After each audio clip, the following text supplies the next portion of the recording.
నమస్తే అండి. అడినైట్స్ అంటే అందరూ ఆపరేషన్ అనుకుంటారు కదా, అది నిజం కాదు. ప్రారంభ దశలో కేవలం మందులతోని సమస్య ఎలా తగ్గించవచ్చు ఈ వీడియోలో చూసేద్దాం. డాక్టర్లు సాధారణంగా 3 రకాల మందులు ఇస్తారు. నాసిల్ స్ప్రేలు ఇవి ముక్కు లోపల వాపును తగ్గించి కండను తగ్గించి గాలాడేలా చేస్తాయి. యాంటీ అలర్జీ మందులు అలర్జీ వల్ల వాపు వచ్చే విధానాన్ని బాగా పనిచేస్తాయి.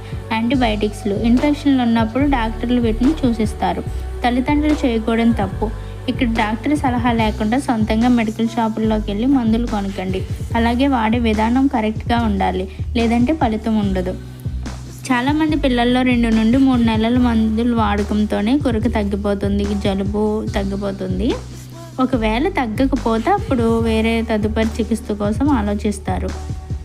ఇది వాడిన తర్వాత బ్రీతింగ్ బాగా అవుతుంది, నిద్ర బాగా పడుతుంది. మీకు ఈ వీడియో నచ్చినట్టయితే ప్లీజ్ లైక్ చేయండి, సబ్స్క్రైబ్ చేయడం మర్చిపోకండి. Please support my channel.